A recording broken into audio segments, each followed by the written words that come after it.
Hi Stampers, this is Kim with Great Inspirations, and today I have a fun card to share with you. As you can see, I have 4 cards. 2 of them are very similar, except I've made one for Christmas and one for a friend of ours who has a birthday in December. And then I've made one just a little larger.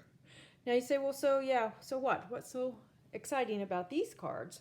Well, these cards are called a Tower Pinwheel card or a Pinwheel Tower card or a Tower card. I don't know. I've seen many different names for them. I saw a couple this past spring, and then over the summer and now into the fall, they just seem to be everywhere.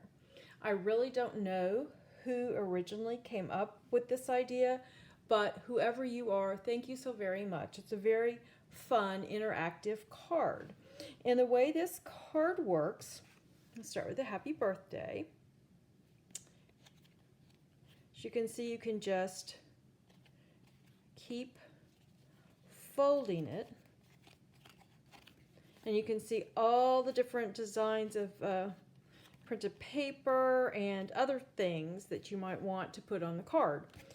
This one I think is almost identical. I did put a Merry Christmas. And then this one is a little different. I've got Merry Christmas with some trees, season's greetings, and then a little place to write a message, sending lots of love.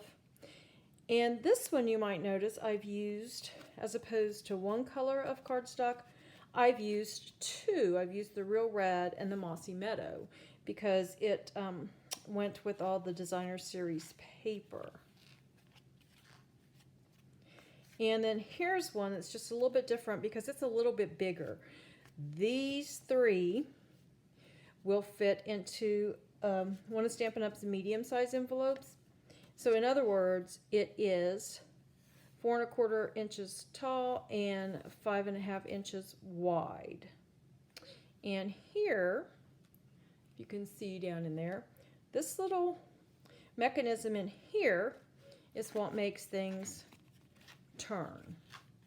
And I found a couple different ways to construct this mechanism, but I think the best way is to make the little tower with some Designer Series paper because these cards, they're a little bit bulky, a little heavy, so you want to be aware of that. And also with your embellishments, you'll want to be aware of how much embellishments or maybe how many dimensionals you put on the card, because see, I've got these dimensionals here, some there, and right here. So this card I would probably either mail with the postage stamp that it's not machinable, and actually you may need a little extra postage sometimes. Or I would just, this would be something that I would give to a friend with a gift. So let's talk about how to go about assembling one of these cards. Now, the measurements for these cards and all of my supplies will be listed on my blog, and in the description of this video you'll find a link to that blog. This card can be made any dimensions you want. The width of the mechanism, here's the mechanism, the tower, that will always be the same. It will always be 4 1/4. The height of it will depend on the size card you're making. But today we're going to talk about a regular card base that is, as I said, 4 1/4 inches tall and 5 1/2 inches wide. So you're going to start to make your tower. You're going to start with a piece of Designer Series paper. You can use cardstock if you like, but you're going to start with a piece of Designer Series paper that's 4 1/4 by 4 1/4. And you'll need to be doing some scoring. So instead of bringing out my scoreboard, I thought I would bring out my paper trimmer. Now this is Stampin' Up's paper trimmer. And it's kind of nice because this blade, the darker one, It's the one that cuts. Whereas the lighter colored one, it's more of a grayish color. It is the one that scores. So that's the one we'll be using today. And you've got the piece of designer series paper, again, that's 4 1/4 by 4 1/4, so it's a square. And we're going to start off at 4 inches, and we'll make that score line. Then we're going to move it to 3. So we'll make a score line at 3 inches. Then we're going to move it to 2 inches. Make that score line. Then we'll move it down to 1 inch. And there we go. Our scoring is finished. Then all that needs to be done is to fold these score lines.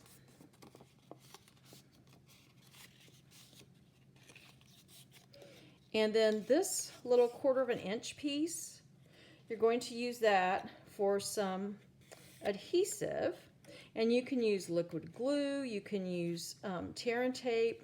Those are the two that I would recommend. You can use glue dots, I imagine, if you want.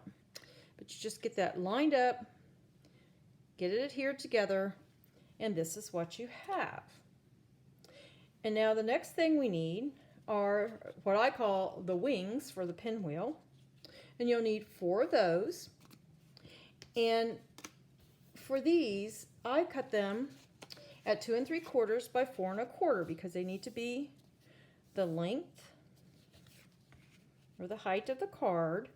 And then you need 2 of them put together to be the width of your card. So that would be 5 1/2. So 1/2 of 5 1/2 is 2 3/4. So you get 4 pieces that are 2 3/4 by 4 1/4. And we're going to adhere those. I'm just going, well, actually I was going to use glue. I think I'll just use the Stampin' Seal. It might be easier. And just put some adhesive on here. Line this right up with either the score line or the line where you've adhered the piece together. And press. And I just fold that one down, or fold it back. And then more adhesive, and you probably don't need as much of the Stampin' Seal that I'm using, but I want to make sure it stays on. And if I can just, it's hard to see when I'm not looking directly over it, but there we go. Then we just fold that back. Then we're going to put some more Stampin' Seal right here. Line that up with the score line. Fold that over. Now here comes the fun one because we need to get it right there. So if you fold it over, this flap's sort of in the way. So what I did, I just laid it flat. And y'all would figure that out. And put that right down there. And there we go. That's our base.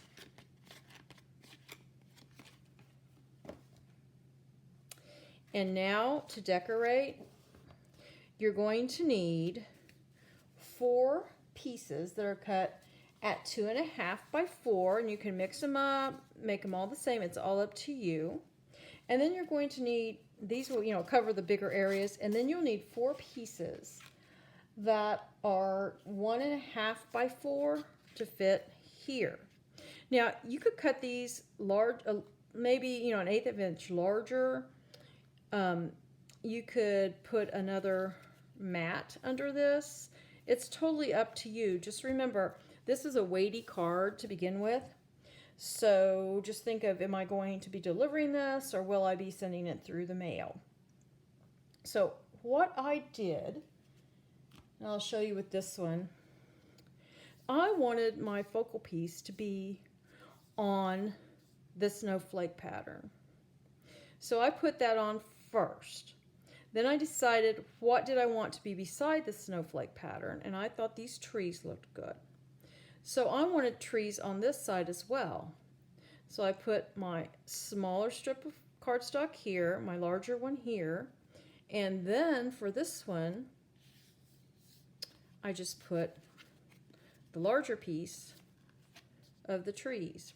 And I just continued that throughout the card. Now, as you can see here, you can see part of the greeting, but I'm okay with that.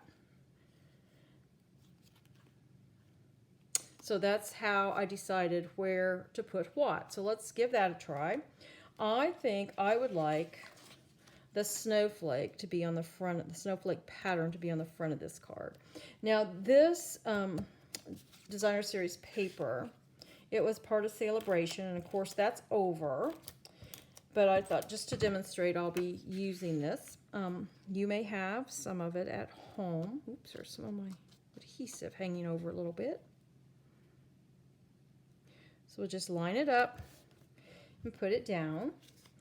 And then I have to decide, well, what do I want here? Well, I think I would like this, because the snowflakes are basically, this is the background of the snowflake pattern. So I'm going to open this up here. Oops. Yeah, I need to put the adhesive on the snowflakes, don't I? So we'll put this right here. There we go. And then this would go right there.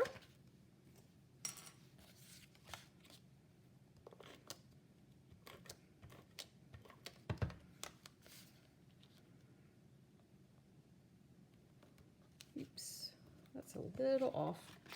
And then you would just do the same, decide what do you want on each side. Now for this, at some point, you're going to want a place to write a greeting. So I just put a piece of, write a message, maybe put a greeting there. So I just put a piece of basic white for one of the smaller strips. But anyway, that's how you do it. You just continue on around the card, and then you will have it finished, and you will have a fun card to send to someone for the holidays. So there's the Christmas version. Here's my birthday version. And these two cards were made using the Peaceful Cabin stamp set. And that's in the current mini catalog. And it was the designer series paper is the Peaceful Place, which is DSP that coordinates with this stamp set. And then let's see, we had this Merry Christmas one. And I used actually 2 stamp sets for this. Then you may have these. They were around last holiday season as well. I used the Perfectly Plaid for this Merry Christmas. And I used the Snow Wonder for the trees. I think this is from the, yeah, right there, the Perfectly Plaid. There's a sentiment that, I'm not sure where that sentiment's from. It's not from either one of these. It's from another of the stamp sets.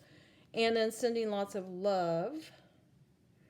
I'm not sure where that one's from either. But anyway, this wreath is from the Snow Wonder. So I guess I used more than 2 stamp sets on that card. That's kind of funny. But for the next card, I'm going to move these out of the way for just a minute. For this one, I used the Whimsical Trees and also the Whimsy and Wonder Designer Series paper that coordinates with it. But this card, like I said, it's a little different.